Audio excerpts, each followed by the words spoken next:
बात है, चाय बेचने वालों को टैलेंट था, वो आज प्रधानमंत्री है। सिपाही एमपी क्यों नहीं हो सकता? पार्षद क्यों नहीं हो सकता? एमएलए क्यों नहीं हो सकता? जब 70% नौकरी इस उत्तराखंड में आपकी है, फिर आप किसका समर्थन कर रहे हो? किसके पीछे घूम रहे हो? नमस्कार, जय हिंद, वंदे मातरम।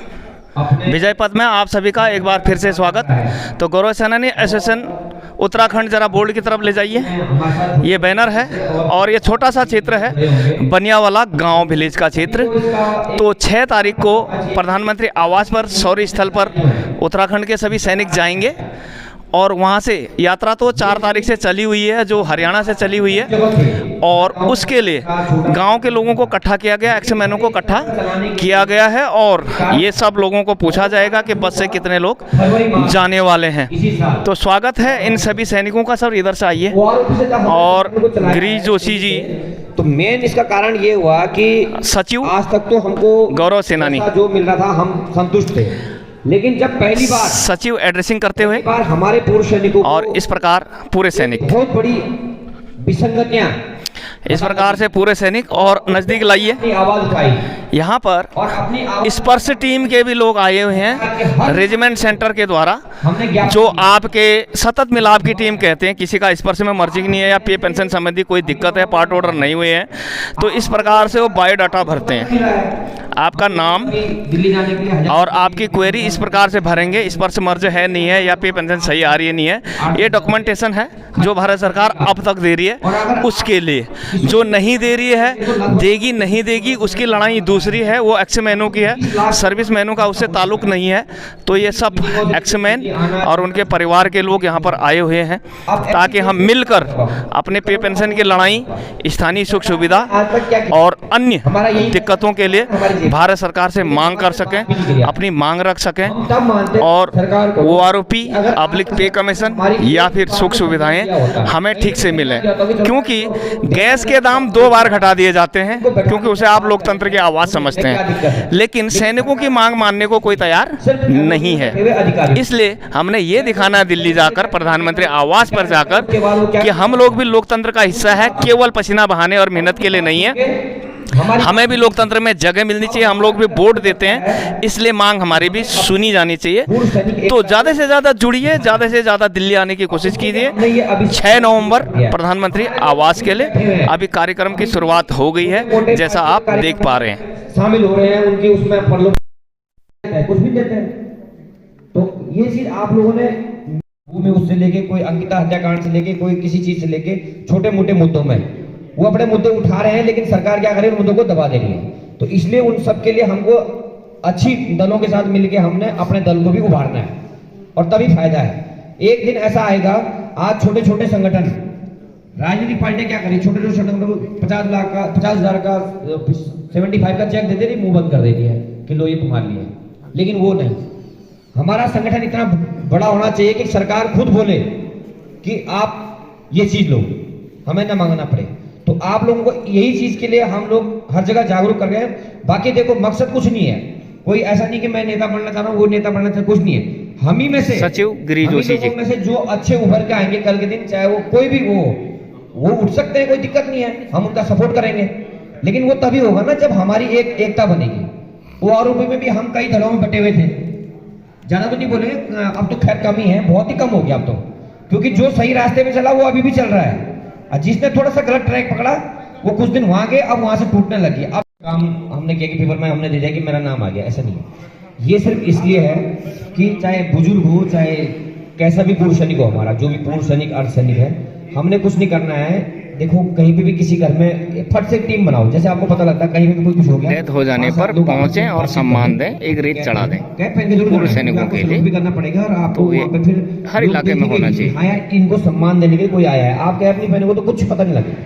हाँ, साथ में मैं ये आपको क्लियर करना चाहता हूं कि हम लोग वहीं पे लड़ाई लड़ेंगे जो सही होगा। ये नहीं कि मैंने किसी की जमीन पे कब्जा कर दिया और मैं तो गौरव सेनानी स्टेशन का हूं, तो मैं ये भी नहीं। कानून के साथ हम धोखा नहीं करेंगे, कानून के साथ हम जाएंगे। तो उसका ये होगा, प्रधानमंत्री आवास नजदीक वाले इलाके हैं पर जाएंगे सभी सैनिक।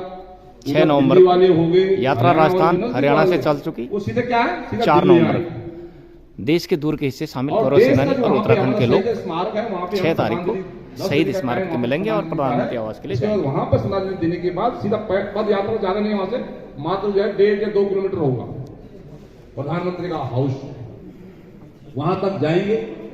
बिल्कुल जो हम क्योंकि हम जो है कोई गलत काम नहीं करेंगे, संविधान के अनुसार ही हम काम करेंगे अभी, और उनको विज्ञापन देंगे।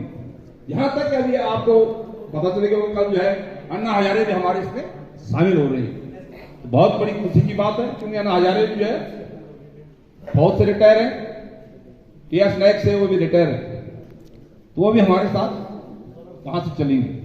मेरा गांव गांठ क्षेत्र का हूं मैं सेना से रिटायर हुआ था। मेरे एक सैनिक मित्रगण ग्रुप है जिसमें कि मैंने पूरे जितने भी हमारे सैनिक कल्याण के हैं, अपने सिविल संस्थान के लोग हैं, जितने भी एनजीओ हैं वो लोग जुड़े हैं, ताकि हमें कोई अच्छी इन्फॉर्मेशन मिल सके। हमारे संगठन का लक्ष्य पे कमीशन के साथ साथ जो हमारे सैनिक हैं और वीर नारी हैं उनको एकजुट करना, उनकी समस्याओं को समझना, उनको पढ़ना और उनको दूर कैसे करना है। जब तक हम एक दूसरे से मिलाप नहीं रखेंगे वो दूर नहीं हो सकते। मैं खुशहाल सिंह परिहार, रिटायर फ्रॉम 9 गढ़वाल, आप ही के क्षेत्र बनियावाला का हूं और देवाल पिंडर घाटी का रहने वाला हूं। और आज आप लोगों के यहाँ पर समय देने के लिए, आह्वान करने पर मीटिंग में आने के लिए जो भी आए जैसे भी आए, उन सबका हार्दिक स्वागत एवं अभिनंदन करता हूं कि आपने इस मंच पर हमें मौका दिया। तो एक बार फिर से आप सभी धन्यवाद के पात्र हैं। तो 2-3 चीजें जो आप लोगों ने भी अगर बोलना है आगे आइए, आप मंच पे बोल सकते हैं, लेकिन बहुत ज्यादा समय मुझे भी नहीं है और फॉर्मेलिटीज में काफी टाइम निकल जाता है। कुछ चीजें होती जिसकी जानकारी होनी चाहिए, वो तब होता है जब हम जुड़े रहे, संगठन में रहे और ग्रुप में रहे, मिलाप में रहे, स्थानीय समस्याओं से लेकर आपके पे पेंशन तक। तो कैटेगरीज होती है, नंबर 1 आपके ओआरपी और पे पेंशन की समस्याएं जो आपकी सेंट्रल गवर्नमेंट से लड़ाई है। नंबर 2, सेंट्रल गवर्नमेंट द्वारा दिए गए आपको अतिरिक्त सुविधाएं जैसे ईसीएस, कैंटीन, उपनल या अन्य सिस्टम्स, वो आपके स्थानीय सुविधाएं। 2 भाग हो गए। तीसरी चीज होती है आपकी व्यक्तिगत समस्याएं, किसी के घर में लाइट नहीं है, पानी नहीं है, कोई प्रशासन नहीं सुन रहा या पुलिस वाले नहीं सुन रहे हैं। चौथी चीज होती है आपके साथ हुए अन्याय, जमीन जायदाद संबंधी या फिर परिवार संबंधी। तो इन चारों कैटेगरीज के लिए गौरव सेनानी आपके साथ हर समय रहेगी। इसलिए आपको इन चारों कामों को करने के लिए चाहिए संख्या बल। 6 नवंबर के लिए आपको दिल्ली जाने के लिए चाहिए, ताकि आप प्रधानमंत्री। बात है चाय बेचने वालों को टैलेंट था, वो आज प्रधानमंत्री है। सिपाही एमपी क्यों नहीं हो सकता? पार्षद क्यों नहीं हो सकता? एमएलए क्यों नहीं हो सकता? जब 70% नौकरी इस उत्तराखंड में आपकी है, फिर आप किसका समर्थन कर रहे हो? किसके पीछे घूम रहे हो? फौज में अधिकारियों के पीछे और यहाँ नेताओं के पीछे? क्या यही रह गया? आप कब जाओगे? आपका जमीर मरा हुआ है। बात सही है या नहीं? बुलाए जाने पर 7 दिन से मैं घूम रहा हूं, एक 1/3 नौकरी नहीं आई है यहाँ पर। यह है हमारा जमीर, यह है हमारा लोकतंत्र, यह है हमारी एकता, इसलिए हम फेल है। ठीक हो गया? और आप जब भी यहां से घर जाओगे, अपने मोहल्ले में जाओगे, मेरा ये संदेश सबको दे देना कि हम मंच पर कहे जा रहे थे, हमें जरूरत क्या है, हमें जागने की क्या जरूरत है और होने वाला क्या है। यदि आप जग गए, आपका जमीन जग गया, तो आपको कोई नहीं पछाड़ सकता।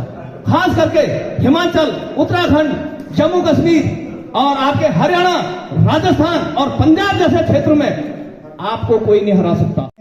शामिल होंगे, क्योंकि हमने माननीय प्रधानमंत्री जी को एक पत्र भेजा हुआ है कि महोदय, आप सैनिकों के बीच में दीपावली मनाने जाते हो, सैनिकों के बीच में रक्षाबंधन मनाने जाते हो, सैनिकों के बीच में होली मनाने जाते हो, सैनिकों के साथ बड़ा खाना खाने जाते हो, सैनिकों के साथ चाय पीने जाते हो।